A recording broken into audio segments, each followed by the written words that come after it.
మీ పిల్లలు maths science లో dull గా ఉన్నారా? 100% మార్క్స్ కావాలంటే ఆన్లైన్ ట్యూషన్ ట్యుటోరిక్స్ లో జాయిన్ అవ్వండి. ఆంధ్రప్రదేశ్లో ఏడాది కూటమి పాలన ఏ విధంగా సాగింది? ప్రజల్లో పాజిటివ్ ఉందా? నెగిటివ్ ఉందా? జూన్ 4వ తేదీన రిజల్ట్ వచ్చి ఏడాది కంప్లీట్ అయింది. జూన్ 11వ తేదీకి ప్రభుత్వం ఏర్పడి ఏడాది అవుతుంది. ఈ నేపథ్యంలో ఓటర్ సంస్థ ఏపీలో ప్రభుత్వ పనితీరు పైన పబ్లిక్ నుంచి ఫీడ్బ్యాక్ సేకరించింది. అది ఏ విధంగా ఉందో ఆ రిపోర్ట్ ఏం చెప్తుందో ఒకసారి విశ్లేషించేటువంటి ప్రయత్నం చేద్దాం. గత ఎలక్షన్స్లో 2024 ఎలక్షన్ సమయంలో ఆంధ్రప్రదేశ్లో కూటమి ప్రభుత్వం ఏర్పడేటువంటి అవకాశాలు ఉన్నాయని చెప్పని ఎగ్జిట్ పోల్స్లో కానీ సర్వే కానీ ప్రీ పోల్ సర్వేలో కూడా ఈ సంస్థ చెప్పింది. సో ఇప్పుడు ఏడాది పాలనకు సంబంధించి ఓటా సంస్థ, ఇది ఓటా అంటే voice of Telangana and Andhra అనేటువంటి పేరుతో హైదరాబాద్ ఆర్గనైజేషన్, హైదరాబాద్ నుంచి నడిపించేటువంటి ఆర్గనైజేషన్ ఇది. కూటమి పాలనకు ఏడాది సర్వే రిపోర్టు మే 20వ తేదీ నుంచి జూన్ 5 వరకు ఈ శాంపిల్ కలెక్షన్ సేకరించారు. దాని ఫీడ్బ్యాక్ రూపంలో ఈ సంస్థ ఇచ్చింది. సో మొత్తం శాంపిల్స్కి సంబంధించినటువంటి డేటాను కూడా ఇందులో ఇచ్చారు. 1950 శాంపిల్స్ తీసుకున్నారు. సర్వే విధానం వచ్చేసి ర్యాండమ్ మెథడాలజీని అనుసరించారు. పురుషులు 61% మంది, మహిళలు 39% మంది. వయసు ఆధారంగా చూస్తే 18 నుంచి 25, 26 నుంచి 35, 36 నుంచి 45, 46 నుంచి 55, 56 నుంచి 65, ఆ పైన 65. సో అందులో కూడా రేషియోస్ ఫాలో అయ్యారు. ఇందులో మళ్ళీ పని ఆధారంగా నిరుద్యోగులు, రైతులు, కూలీలు, ప్రభుత్వ ఉద్యోగులు, ప్రైవేట్ ఉద్యోగులు, రిటైర్డ్ ఉద్యోగులు, గృహిణులు, కార్మికులు, పెన్షన్దారులు, చిరు వ్యాపారులు, వీళ్ళందరినీ కూడా ఇందులో ఇన్వాల్వ్ చేశారు. ఆ పర్సంటేజ్కి సంబంధించినటువంటి డేటా కూడా ఇచ్చారు. సో ఎక్కువ పర్సంటేజ్, మేజర్ పర్సంటేజ్ ఇక్కడ చూస్తే కనుక ప్రైవేట్ ఉద్యోగుల నుంచి, మహిళల నుంచి సేకరించారు. ఇందులో ఈ రేషియోస్ వైజ్గా మనం చూసినప్పుడు సో ఓవరాల్గా ఈ సర్వే ఏం చెప్తుంది? 1 ఇయర్ రిపోర్టు, ఆంధ్రప్రదేశ్ ప్రభుత్వానికి సంబంధించిన ప్రోగ్రెస్ రిపోర్ట్ ఏ విధంగా ఉంది చూద్దాం. ఇది ఏడాది కూటమి పాలన ఎలా ఉంది అనేది ఒక మొత్తం 15 ప్రశ్నలు ఇందులో ఉన్నాయి. 15 ప్రశ్నలతో పాటు కొన్ని అనుబంధ ప్రశ్నలు కూడా దానికి రెడీ చేశారు. పబ్లిక్ ఒపీనియన్ నుంచి వచ్చినటువంటి ఫీడ్బ్యాక్ను కూడా ఇందులో పాయింట్స్ రూపంలో ఇచ్చారు. సో ఏడాది పాలన ఎలా ఉందనే దానిపైన 55% మంది బాగుందని చెప్పని టిక్ పెట్టారు. బాగోలేదు అన్నవాళ్ళు 21% మంది ఉన్నారు. పర్వాలేదు అన్నవాళ్ళు 15% మంది ఉన్నారు. అంటే ఒక యావరేజ్గా చూస్తే కనుక ఇవి రెండు కూడా కలుపుకోవాల్సిన పరిస్థితి ఉంటుంది. 55, 15 అంటే దగ్గర దగ్గర 70% మంది పాజిటివ్గానే ఉన్నారు ప్రభుత్వానికి అనేటువంటి సంకేతాలు క్లియర్గా ఇచ్చారు. ఇక బాగోలేదు అన్నవాళ్ళు, చెత్తగా ఉంది అన్నవాళ్ళు 21 అంటే 30% మంది వీళ్ళు మిగిలారు. సో ఇది ఫీడ్బ్యాక్. 1 ఇయర్లో కూటమి ప్రభుత్వం, చంద్రబాబు నాయుడు, పవన్ కళ్యాణ్, బీజేపీ నుంచి చూస్తే కనుక ప్రధానమంత్రి నరేంద్ర మోడీ. సో వీళ్ళు ముగ్గురు కలిసికట్టుగా చేసినటువంటి హామీలు కానీ, గెలిచిన తర్వాత అనుసరిస్తున్నటువంటి విధానం కానీ, రాష్ట్ర అభివృద్ధి, అభ్యున్నతి, అమరావతి నిర్మాణం, పోలవరం నిర్మాణం, సమగ్ర ప్రణాళికలు అనేటువంటి విషయంలో 70% మంది ప్రజలు సుముఖంగా ఉన్నారు, కూటమికి అనుకూలంగా ఉన్నారు. కూటమి ప్రభుత్వం అనుసరిస్తున్నటువంటి పాలనా పద్ధతులకి సానుకూలంగా స్పందించారు అనుకోవచ్చు. ఇక సూపర్ 6 హామీలు అమలవుతాయి. ఇదే కదా చర్చ. ఇప్పుడు విపక్షాలు పదే చెప్తుంది ఒక్క హామీ కూడా నెరవేర్చలేదని. కానీ ఇక్కడ పబ్లిక్ ఒపీనియన్ ఎలా ఉందో చూద్దాం. అమలవుతాయి అన్నవాళ్ళు 55% మంది ఉన్నారు. కావు అన్నవాళ్ళు 26% మంది ఉన్నారు. కొన్ని మాత్రమే అన్నవాళ్ళు 15% మంది ఉన్నారు. ఇప్పుడే చెప్పలేము అన్నవాళ్ళు 4% మంది ఉన్నారు. సో ఆ లెక్కను చూసినా కానీ ఇక్కడ 70% ఫీడ్బ్యాక్ మళ్ళీ ఇక్కడ కూడా వస్తుంది. పథకాలపైన కూడా కూటమి ప్రభుత్వం పట్ల విశ్వసనీయత ఉంది అనేటువంటి సంకేతాలు చాలా స్పష్టంగా ఈ ఫీడ్బ్యాక్ను బట్టి మనం అర్థం చేసుకోవచ్చు. అన్ని పథకాలు ఒకేసారి అమలు చేయలేకపోవచ్చు, దశల వారీగా అమలు చేయొచ్చు, కొన్ని అమలు చేయొచ్చు. సో ఇచ్చిన హామీల విషయంలో అమలవుతున్నటువంటి విధానంలో ఒక బేరీజు వేసుకునేటువంటి పరిస్థితి ఆంధ్రప్రదేశ్లో కనిపిస్తుంది అనేది ఈ ఫీడ్బ్యాక్ నుంచి మనం అర్థం చేసుకోవచ్చు. కూటమి ప్రభుత్వం 5 ఏళ్ళు సజావుగా ఉంటుందా అంటే ఉంటుంది అన్న వాళ్ళు 62% మంది ఉన్నారు. అక్కడ నంబర్స్ చాలా గట్టిగా ఉన్నాయి. తెలుగుదేశం పార్టీకి, జనసేనకి అందరికీ 93% రిజల్ట్తో ఉన్నారు. కాబట్టి ఖచ్చితంగా ప్రభుత్వం స్థిరంగా ఉంటుందన్న విషయంలో మాత్రం 62% మంది అన్నారు. ఉండదు అనేవాళ్ళు 12% మంది అన్నారు. చెప్పలేం అనేవాళ్ళు 9% మంది అన్నారు. విభేదాలు వస్తాయి అనేవాళ్ళు 17% మంది అన్నారు. సో ఇవన్నీ కూడా కామన్. ఈ ఫ్యాక్టర్స్ అన్నీ పక్కన పెట్టి చూస్తే కూడా 62% మంది కూటమి ప్రభుత్వం 5 ఏళ్ళు బాగుంటుంది అనేటువంటి సంకేతాలే ఇస్తున్నారు. ఇక ఏపీ రాజధాని నిర్మాణం జరుగుతుందా? ఇది కూడా ఇంట్రెస్టింగ్ క్వశ్చన్. జరుగుతుంది అన్నవాళ్ళు 67% మంది ఉన్నారు. జరగదు అని చెప్పేవాళ్ళు 19% మంది ఉన్నారు. ఇక చెప్పలేమన్న వాళ్ళు 6% మంది ఉన్నారు. ఇది మొత్తం కలిపితే ఇక్కడ 25% కనిపిస్తుంది. గ్రాఫిక్స్ మాత్రమే అనేవాళ్ళు 8% మంది ఉన్నారు. ఓకే, వీళ్ళని కూడా కలుపుకోవాలి. అయితే 33% మంది అవ్వదు అనుకునే వాళ్ళు ఉన్నారు. సో ఆ లెక్కను చూస్తే కూడా ఇక్కడ 67% మంది ఆంధ్రప్రదేశ్ ప్రభుత్వం రాజధాని నిర్మాణాన్ని పూర్తి చేస్తుంది అనేటువంటి విశ్వాసంతో ఉన్నారు. ఈ ఓటా ఇంకొన్ని ఆసక్తికరమైనటువంటి ప్రశ్నలు ఉన్నాయి. వైసీపీ నేతలు, కార్యకర్తల పట్ల కక్ష సాధింపు ఉందా అంటే ఉంది అన్నవాళ్ళు కూడా 61% మంది ఉన్నారు. వైసీపీ నేతలు, కార్యకర్తల పట్ల కక్ష సాధింపు ఉందా అంటే ఉంది అని 61% మంది నమ్ముతున్నారు. లేదు అని 39% మంది నమ్ముతున్నారు.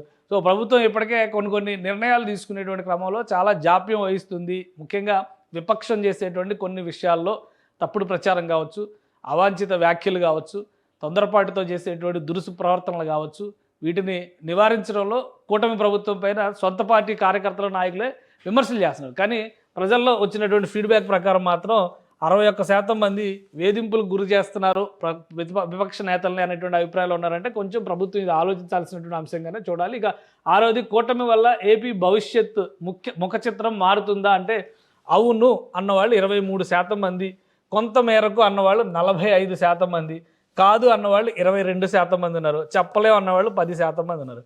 సో కొంతవరకు ఇది కొంత పాజిటివ్ అన్నట్టుగానే చూడాల్సి ఉంటుంది. ఇక్కడ కూడా 45% మంది కనిపిస్తున్నారు కాబట్టి సో కూటమి ప్రభుత్వం ఇంకా కష్టపడాల్సినటువంటి అవసరం అయితే ఈ ప్రశ్నను బట్టి మనం అర్థం చేసుకోవచ్చు. ఇక కూటమి ఎమ్మెల్యేలు ప్రజా సమస్యలు వింటున్నారా? వింటున్నారు అని చెప్తున్నారు. 54% మంది వింటున్నారనేటువంటి విషయంలో కన్ఫర్మేషన్ ఇచ్చారు కూటమి నాయకత్వానికి. కొంతమేరకు అన్నవాళ్ళు 18% మంది ఉన్నారు, 28% మంది అసలు వినడం లేదని చెప్తున్నారు. సో కాంక్రీట్గా మీరు మొత్తం టోటల్ ఎప్పటివరకు వచ్చిన క్వశ్చన్స్ చూస్తే పూర్తిగా ఈ ప్రశ్నలో చెప్పినటువంటి అభిప్రాయానికి వ్యతిరేక స్వరం వినిపిస్తున్న వాళ్ళు 25 నుంచి 28% అయితే కనిపిస్తున్నారు. ఇది ఫిక్స్డ్ డిసెంట్ అన్న అవ్వాలి, లేదా వైసీపీ ఫేవర్గా ఉండేటువంటి కార్యకర్తల మనోభావాలన్నా అయి ఉండాలి అనిపిస్తుంది. కూటమి ప్రభుత్వం అన్ని కులాలని సమానంగా చూస్తున్నదా అంటే చూడటం లేదు అన్నవాళ్ళు 31% మంది ఉన్నారు, 69% మంది ఉన్నారు. చూస్తున్నదే అన్నవాళ్ళు 31% మంది ఉన్నారు. సో ఇది ఒక్కసారి ఆలోచించాల్సినటువంటి అంశం.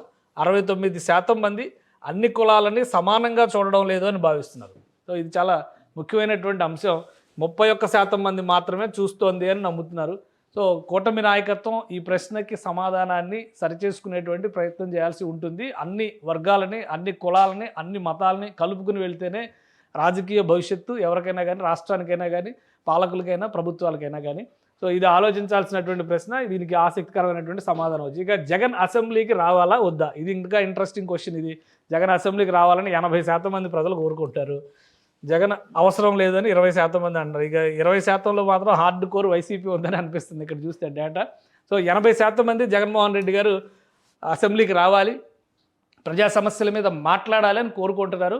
సో ఈ డేటా చూసిన తర్వాత, ఈ ఫీడ్బ్యాక్ చూసిన తర్వాత వైసీపీలో ఏమైనా మార్పులు చేర్పులు అంటే ఆలోచనలో మార్పులు ఏమైనా వస్తాయేమో చూద్దాం. అసెంబ్లీకి వచ్చి జగన్మోహన్ రెడ్డి ప్రజా సమస్యలపైన పోరాడాలని చెప్పని కోరుకుంటున్న వాళ్ళు 80% మంది. ఇక పవన్ కళ్యాణ్ని నడిపిస్తున్నది బీజేపీయే అనే ప్రచారాన్ని నమ్ముతున్నారా అంటే అవును నిజమే. 94% మంది పవన్ కళ్యాణ్ బీజేపీ చెప్పు చేతల్లో ఉన్న మనిషి అని నమ్ముతున్నారు. 6% మంది మాత్రమే కాదు ఆయన స్వతంత్రుడు అని నమ్ముతున్నారు. సో ఇది జనసేన పార్టీకి ఒక ఝలక్ ఇచ్చేటువంటి సమాధానంగా చూడాల్సి ఉంటుంది. 94% మంది ఆయన బీజేపీ చెప్పు చేతల్లో ఉండే మనిషి అని నమ్ముతున్నారంటే ఆ పార్టీకి సంబంధించి స్వతంత్రత కావచ్చు, స్వేచ్ఛగా పార్టీ నిర్ణయాలు, పార్టీ నడిపించేటువంటి విధానం, ఇందులో కొంత లోపభూయిష్టమైనటువంటి పద్ధతులు ఉన్నాయి. బీజేపీ ఐడియాలజీలో లేదా బీజేపీ ఆడించినట్టుగా పవన్ కళ్యాణ్ ఆడుతున్నారనేటువంటి అభిప్రాయం ఈ సమాధానంలో వస్తుంది. సో మొత్తం పవన్ కళ్యాణ్కి సంబంధించి కానీ, జనసేన పార్టీకి సంబంధించినటువంటి నాయకత్వం కానీ ఈ ప్రశ్నకి సమాధానాన్ని చూసిన తర్వాత ఆలోచించాల్సినటువంటి అంశం. ఇక ఎప్పటికిప్పుడు ఎన్నికలు వస్తే మళ్ళీ కూటమికి ఓటు వేస్తారా అంటే ఇది కూడా కూటమికి మంచి పాజిటివ్స్ అయినా. 56% మంది యాక్చువల్గా ఎలక్షన్స్లో గెలిచినప్పుడు వీళ్ళకి 55% వచ్చింది మరి మొత్తం కలిపి. కానీ ఇప్పుడు మాత్రం 56% మంది మేము ఓటేస్తాం అంటున్నారు. వేయం అన్నవాళ్ళు 27% మంది ఉన్నారు, చెప్పలేము అన్నవాళ్ళు 17% మంది ఉన్నారు. అంటే ఇది చివరిలో లిస్ట్ డిసైడ్ అయ్యింది అనమాట. అప్పుడు అక్కడ వచ్చేటువంటి తాయిలాలు, ప్యాకేజీలు వీటి ఆధారంగా జరిగే ప్యాకేజ్ ఇది కావచ్చు 17% మంది. సో మొత్తం మీద కూటమికి మాత్రం మంచి పాజిటివ్ సైన్గానే చూడాలి. 56% మంది మళ్ళీ ఇప్పటికిప్పుడు ఏడాది తర్వాత ఎలక్షన్స్ వచ్చినా కానీ కూటమి నాయకత్వానికే ఓట్లు వేస్తామని చెప్తున్నారు. సో ఇది కూటమి నిలబెట్టుకునేటువంటి ప్రయత్నం చేయాలి. ఇక జగన్మోహన్ రెడ్డిని అరెస్ట్ చేస్తారా అనే ప్రశ్నకి చేస్తారు అని 34% మంది నమ్ముతున్నారు. సో 27% మంది అరెస్ట్ చేయరు అని చెప్తున్నారు. చెప్పలేం అని 25% మంది చెప్తున్నారు. ఇప్పటికే ఆలస్యం అయిందని నమ్ముతున్న వాళ్ళు 14% మంది ఉన్నారు. వీళ్ళు మాత్రం హార్డ్ కోర్ టీడీపీ కార్యకర్తలు అయి ఉంటారు. వీళ్ళు జగన్మోహన్ రెడ్డిని అరెస్ట్ చేయాలని భావిస్తున్న వాళ్ళు అనమాట. సో ఓవరాల్గా అరెస్ట్ అయ్యేటువంటి అవకాశాలు ఎక్కువగా ఉన్నాయని మెజారిటీ 37% మంది నమ్ముతున్నారు. ఇప్పటికే ఆలస్యం అయిందన్న వాళ్ళు వీళ్ళని కలిపి చూస్తే కనుక ఆల్మోస్ట్ 48% మంది అరెస్ట్ చేయాలి, అరెస్ట్ చేసే అవకాశం ఉంది, అరెస్ట్ చేసి తీరాలనేటువంటి అభిప్రాయంతో ఉన్నట్టుగా కనిపిస్తుంది. సో ఇది కాలం నిర్ణయించాల్సినటువంటి అంశం. ఇది హైపోథెటికల్ క్వశ్చన్ కాబట్టి లోకేష్ని చంద్రబాబు సీఎం చేస్తారా? ఈ ప్రశ్నకి చేస్తారు అని 16% మంది చెప్తున్నారు. అలానే చెయ్యరు అని 27% మంది చెప్తున్నారు. సమయం ఉంది అని 42% మంది చెప్తున్నారు. పవన్ అడ్డుకుంటారు అని 15% మంది నమ్ముతున్నారు. ఇది జనసేన వర్గం అయి ఉండొచ్చు. పవన్ గారు అడ్డుకుంటారు ఎట్టి పరిస్థితుల్లో అని చెప్పి నమ్ముతున్నారు. సో అది ఖచ్చితంగా ఇది హైపోథెటికల్ క్వశ్చన్. ఎప్పుడు ఏంటి అనేది తర్వాత డిసైడ్ అవుతుంది. ఇప్పుడు కూటమి నడుస్తున్నటువంటి సమన్వయాన్ని బట్టి అయితే ఈ ప్రశ్న ప్రస్తుతానికి ఉత్పన్నం అయ్యేటువంటి ప్రశ్నలా కనిపించడం లేదు. రైట్, డిప్యూటీ సీఎంగా పవన్కి ఎన్ని మార్కులు వేస్తారు అనే దానికి 25 మార్కులు 25 పైన అంటే 25% పైన వేసేవాళ్ళు 94% మంది ఉన్నారు. 50% పైన వేసేవాళ్ళు 6% మంది ఉన్నారు. అంటే మొత్తం 100% ఇక్కడే ఈ లెక్కలోనే కలిసిపోతుంది. సో పవన్ కళ్యాణ్ పనితీరు ఇంకా ఇంప్రూవ్ చేసుకోవాల్సిన అవసరం ఉంది అన్నట్టుగా కనిపిస్తుంది ఈ డేటాను బట్టి చూస్తే. ఇక నెక్స్ట్ క్వశ్చన్, సీఎంగా చంద్రబాబు నాయుడుకి ఎన్ని మార్కులు వేస్తారు అంటే 50 మార్కులు పైన వేసేవాళ్ళు 63% ఉన్నారు. 50 మార్కుల కంటే పైన వేసేవాళ్ళు 63% మంది ఉన్నారు. సో 25 మార్కులు పైన వేసేవాళ్ళు 27% మంది ఉన్నారు. 75 మార్కులు పైన వేసేవాళ్ళు 8% మంది ఉన్నారు. 100 మార్కులు వేసేవాళ్ళు 2% మంది ఉన్నారు. సో చంద్రబాబు నాయుడు ముఖ్యమంత్రిగా సక్సెస్ అయ్యారు అని చెప్పొచ్చు. దీన్ని బట్టి చూస్తే ఆయన కష్టపడుతున్నారు, మిగతా వాళ్ళ పరిస్థితి ఏంటనేది చూడాలి. ఇక కీలకమైనటువంటి కామెంట్స్ మొత్తం ఈ సర్వేలో వచ్చినటువంటి కొన్ని పాయింట్స్ ఉన్నాయి. ఇందులో ఒకసారి చూద్దాం. ఉచిత పథకాలకు కేర్ ఆఫ్ జగన్, డెవలప్మెంట్ కావాలంటే బాబే దిక్కు, వీళ్ళు ఇచ్చినటువంటి స్లోగన్స్ లాగా ఉన్నాయి ఇవి. యువగళంతో రాజకీయంగా మరో మెట్టు లోకేష్ పైకెక్కాడు. జగన్ మీద చంద్రబాబు జాలి చూపించిన లోకేష్ మాత్రం వదిలిపెట్టాడు. ముందు చూపున్న వాడు కనుకే చంద్రబాబు నాయుడు అమరావతిని రీస్టార్ట్ చేశారు. ఈ 5 ఏళ్లలో కూడా అన్ని పనులు కావు, మరోసారి కూడా బాబునే గెలిపించుకోవాలి. టీడీపీతో పొత్తు వల్లే జనసేన గెలిచింది, లేకపోతే అంత సీన్ లేదు. ఓడిన చోట గెలవడం లోకేష్ రాజకీయానికి అర్థం పడుతుంది. ఫ్యూచర్ లీడర్ లోకేష్ అని అర్థమైపోతుంది. లోకేష్ని ఇప్పుడే సీఎం చేయకపోవడం మంచిది. ఇష్టపడి కూటమిని గెలిపించాం, కొంచెం కష్టమైనా భరించాల్సిందే. రాజధాని కోసం చంద్రబాబు పడుతున్న కష్టానికి ప్రజల్లో గుర్తింపు. చివరి 2 సంవత్సరాలైనా లోకేష్ని సీఎం చేయాలంటున్న టీడీపీ క్యాడర్. జగన్ అసెంబ్లీకి రావాలని ప్రజల తరపున మాట్లాడాలని డిమాండ్. సూపర్ 6 అని ఒక్క 6ఏ కొట్టారు. సంవత్సరం నుంచి పెద్దగా చేసింది ఏమీ లేదు. వైసీపీ నేతల మీద దాడులు, కేసులు పెరిగాయి. పెన్షన్ పెంచి ఇవ్వడం తప్ప మిగతా హామీల సంగతి ఏంటి? ఇంకో 6 నెలలు అయితే టీడీపీకి జనసేనకి గొడవలు పెరుగుతాయి. మొత్తం ఏపీ పన్నులతో ఒక్క అమరావతినే డెవలప్ చేస్తారా? మహిళలకు ఉచిత బస్సు ఇస్తే తెలంగాణకు మించి గొడవలు జరుగుతాయి. జనసేన చాప కింద నీరులా విస్తరిస్తోంది. పవన్ అదే పనిలో ఉన్నారు. డిప్యూటీ సీఎంగా కన్నా పవర్ స్టార్గానే పవన్ అంటే ఇష్టం. అన్న క్యాంటీన్లు పేదల కడుపు నింపుతున్నాయి. వైసీపీకి ఓటేశారన్న కారణంతో కొన్ని కులాలకు ఇబ్బంది. జూనియర్ ఎన్టీఆర్ను తొక్కేస్తున్నారని అర్థమవుతూనే ఉంది. సో ఇవన్నీ ఒకవైపు అన్ని వైసీపీ కార్యకర్తల మనోగతాలు, ఇంకోవైపు అన్ని టీడీపీ కార్యకర్తల మనోగతాల్లా వచ్చింది. మొత్తానికి ఇవి కొన్ని కామెంట్స్, వాళ్ళు ఇచ్చినటువంటి ఫీడ్బ్యాక్. ఇది ఇంకా కొన్ని ఉన్నాయి. మోడీతో బాగుంటున్నారు కనుక డెవలప్మెంట్పై ఆశలు ఉన్నాయి. వాలంటరీ వ్యవస్థను తొలగించడం సరైనటువంటి పద్ధతి కాదు. అలానే సంక్షేమ పథకాల విషయంలో ప్రజలు జగన్నే గుర్తు చేసుకుంటున్నారు. అన్ని పథకాలు ఇచ్చినా జగన్ ఎందుకు ఓడిపోయాడో మరి. వైసీపీ ఓటమి వెనుక కుట్ర జరిగిందని అనుకుంటున్నాం. రైతులు, నిరుద్యోగులకు ప్రభుత్వం ఇంకా ఏం చేయలేదు. కేసులకు భయపడి వైసీపీ కార్యకర్తలు సైలెంట్గా ఉంటున్నారు. సనాతన ధర్మం బువ్వ పెడుతుందా, నీళ్లు పోస్తుందా? ఆ పవన్ కళ్యాణ్కి ఎప్పటికీ అర్థం కాదు. అన్ని బ్రాండ్లు, నాణ్యమైన లెక్కర్ ఇప్పుడే దొరుకుతోంది. అదే సమయంలో బెల్ట్ షాపుల సంఖ్య కూడా పెంచేశారు. మావోయిస్టుల ఎన్కౌంటర్పై బాబు, పవన్ కళ్యాణ్ మాట్లాడకపోవడం దారుణం. కడపలో మహానాడు పెట్టడం జగన్ పుండు మీద కారం లాంటిదే. జగన్ పథకాలు కొనసాగకపోవడం ప్రజలకు నష్టమే కదా. ఏపీలో బీజేపీ నాయకుల కంటే కేఏ పాల్ బెటర్. ఇది మరి దారుణమైన స్టేట్మెంట్ ఇది. రోడ్ల విషయంలో కొంత కదలిక వచ్చింది కానీ సరిపోదు. కింద కులాలకు మేలు జరిగే పనులు కూటమి చేయడం లేదు. ఇచ్చిన హామీలు అమలు చేయకపోతే మళ్ళీ వచ్చే ప్రభుత్వం జగన్దే. వచ్చే ఎన్నికల నాటికి బీజేపీ, జనసేన కలిసి టీడీపీకి హ్యాండ్ ఇస్తాయి. నడిబొడ్డున ఉన్న ప్రకాశం జిల్లాను కాదని ఆ గుంటూరులో రాజధాని ఎందుకు? ఇవన్నీ పర్సనల్ కామెంట్స్లా ఉన్నాయి. అమరావతిలో రాజధాని అనేది చంద్రబాబు తొత్తుల కోసమే. నాయకుల స్వార్థం చూస్తుంటే రాష్ట్రం విడిపోవడమే బాగు అనిపిస్తుంది. అంటే ఇంకోసారి విడిపోవాలన్నా వీళ్ళ కోరిక. డబ్బులు లేవు, అప్పులు చేసి ఉచితాలు ఇవ్వాల్సిందే బాబు గారు, చెప్పినవన్నీ చేస్తే 20 ఏళ్ళు టీడీపీదే అధికారం. సో ఇవన్నీ కూడా కొన్ని పర్సనల్ కామెంట్స్ కూడా ఉన్నాయి. అన్ని అథెంటిక్ అనుకోవడానికి ఏమీ ఇది లేదు. కానీ ఒక గుడ్ థింగ్ ఏంటంటే ఓవరాల్ ఫీడ్బ్యాక్ ఏడాది పరిపాలన మీద వైసీపీ నాయకులు చేస్తున్నంత రాద్ధాంతానికి తగినట్టుగా ప్రజా వ్యతిరేకత అయితే లేదు. వ్యక్తిగతంగా ఒకరికి ఇష్టమైన వాళ్ళు ఉండొచ్చు, ఇంకొకరికి ఇష్టం లేని వాళ్ళు ఉండొచ్చు. పవన్ కళ్యాణ్ని కొందరు అభిమానించవచ్చు, చంద్రబాబు నాయుడిని కొందరు అభిమానించవచ్చు, లోకేష్ గారిని ఇంకొందరు అభిమానించవచ్చు. కానీ పనితీరు విషయంలో మాత్రం ఓవరాల్గా కూటమి ప్రభుత్వానికి మంచి మార్కులు పడ్డాయి. ప్రధానమంత్రి సపోర్టు ఖచ్చితంగా ఉంది. బీజేపీ నాయకులకి, రాష్ట్ర నాయకత్వానికి బీజేపీలో అంత సీన్ లేదు అనేటువంటి ఫీడ్బ్యాక్లు ఇచ్చినప్పటికి కూడా ప్రధానమంత్రి వలన ఆంధ్రప్రదేశ్కి ప్రయోజనం జరుగుతుంది అంటే అది బీజేపీ వలన వచ్చేటువంటి ప్రయోజనంగానే చూడాల్సి ఉంటుంది. సో మొత్తంగా కలిపి చూస్తే ఏంటంటే బీజేపీ, తెలుగుదేశం, జనసేన 3 పార్టీల కలయిక వలన రాష్ట్రానికి మేలు జరుగుతుందని నమ్మేవాళ్ళు ఎక్కువగా కనిపిస్తున్నారు. ఏడాది పరిపాలన విషయంలో కూడా ఆ సమన్వయం సాధించడంలో సక్సెస్ అయ్యారు. కాకపోతే సంక్షేమ పథకాలు అనేటువంటి అంటే ఇప్పుడు ఈ సూపర్ 6 అని చెప్పినటువంటి పథకాలని ఎప్పటిలోగా అమలు చేస్తారు, ఎలా అమలు చేస్తారు, దానికి సంబంధించి ఒక రోడ్ మ్యాప్ రెడీ చేసుకోవాల్సినటువంటి అవసరం అయితే కూటమి నాయకత్వానికి కనిపిస్తుంది. ఈ 5 ఏళ్లలో చేయబోయేటువంటి అభివృద్ధి రాబోయేటువంటి 5 ఏళ్లకి ఎన్నికలకి ప్రాతిపదిక అయ్యేటువంటి సంకేతాలు అయితే ఉన్నాయని క్లియర్గా ఈ ఓటా సర్వే రిపోర్టు తేల్చి చెబుతుంది.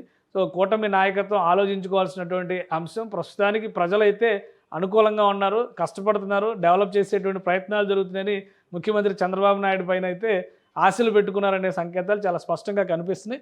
సో రాబోయే రోజుల్లో కూటమి నాయకత్వం మరింత సమర్థంగా పనిచేస్తే కనుక ఇదే టెంపో కొనసాగిస్తే ఇంకొక 3 ఏళ్ళు ఖచ్చితంగా మళ్ళీ అధికారంలోకి రావచ్చు.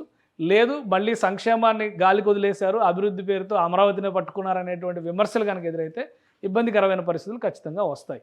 కానీ ఇందులో కొన్ని ఆసక్తికరమైనటువంటి ప్రశ్నలు ఉన్నాయి. అవి ఇప్పుడు హైపోథెటికల్గా అనిపించినప్పటికీ కూడా భవిష్యత్తును నిర్ణయించేటువంటి అంశాలు అందులో ఉన్నాయి. ప్రధానంగా పవన్ కళ్యాణ్ పనితీరు, నారా లోకేష్ పనితీరుని దశల వారీగా ప్రజలు అంచనా వేసుకుంటున్నారు, రెండింటిని బేరీజు వేసుకుని కూడా చూసుకుంటున్నారు. సో రాబోయేటువంటి రోజుల్లో రాజకీయ పరిణామాలకి ఈ ఆలోచన విధానం ఒక ప్రాతిపదిక అయ్యేటువంటి అవకాశం ఉంటుంది. ప్రస్తుతానికి కూటమి ప్రభుత్వానికి మంచి మార్కులు వచ్చినట్టుగానే ఈ ప్రోగ్రెస్ రిపోర్ట్ను బట్టి మనం అర్థం చేసుకోవచ్చు. సుమన్ టీవీలో మీ పర్సనల్ అండ్ బిజినెస్ ప్రమోషన్స్ కోసం కింది నెంబర్కి కాంటాక్ట్ చేయండి.